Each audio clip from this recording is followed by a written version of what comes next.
A modern military research vessel, Aegis 9, moves through a restricted zone of the Pacific Ocean to investigate unexplained underwater signals. The mission is routine, at least on paper.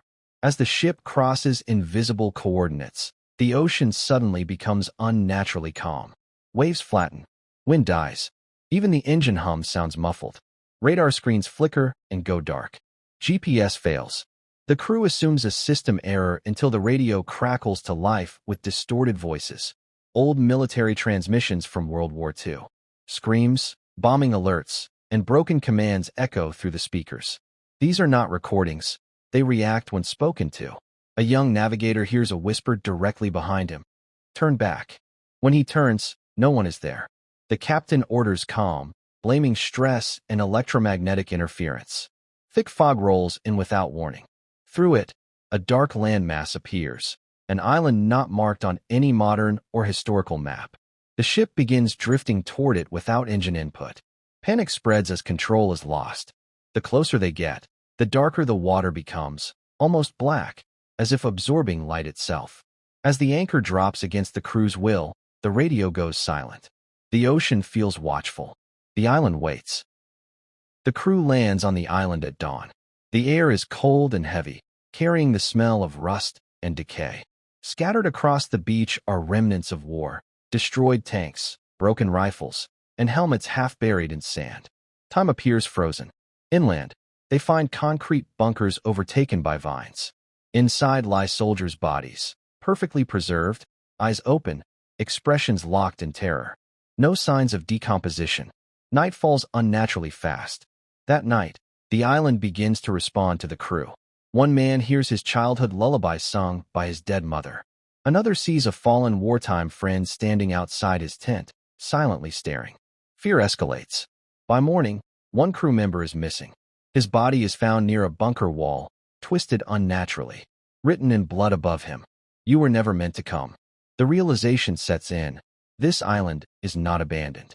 It is aware. Inside the central bunker, whispers leak from the walls themselves.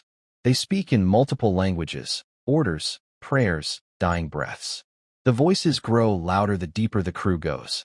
Archived documents reveal a secret wartime project meant to create soldiers who would never surrender, even in death. The experiment failed. The soldiers' minds were bound to the island instead. One crew member begins reliving combat memories that aren't his.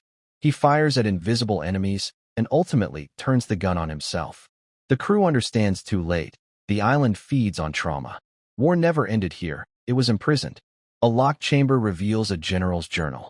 Through flashbacks, we see desperate leaders awakening an ancient force known as the Pacific Entity, using human suffering as fuel. The entity took form through sacrifice. Thousands died screaming. The journal ends with a confession. We did not win the war. We buried it alive. Blood seeps from the bunker walls as the past bleeds into the present. Divers descend beneath the island and discover a submerged military city. Buildings line the ocean floor. Faces press outward from the walls, silently screaming. A massive shadow moves through the water. One diver is dragged away. His final words echo through the comms. "It's inside me." The sea itself is part of the entity. Night falls on the island. Fog becomes thick. The ground starts to shake lightly, like slow breathing. From old bunkers and broken trenches, soldiers begin to appear. These are World War II soldiers, wearing torn uniforms and helmets. They are not attacking. They are not monsters. Their eyes are empty, like they are asleep while walking. They walk in straight lines, repeating the same sentence again and again. The war never ends. One crew member, Mark, suddenly freezes. He recognizes one of the soldiers. It is his grandfather, who died in the war decades ago. Mark calls out to him, but the soldier does not respond. There is no emotion, no memory. The team realizes something terrifying. These soldiers are not alive, but they are not ghosts either. They are memories, trapped by the island. The island is using dead soldiers to show one truth. War does not end when people die. It stays alive in memory. The soldiers slowly disappear back into the fog, leaving the team shaken and hopeless. Dr. Allen starts hearing voices clearly now. The island speaks to him directly.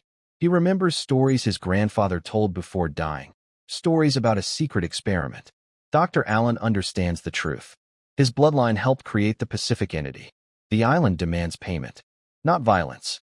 Not escape. Balance. One human life must be given willingly, or everyone will die. The team argues. They refuse.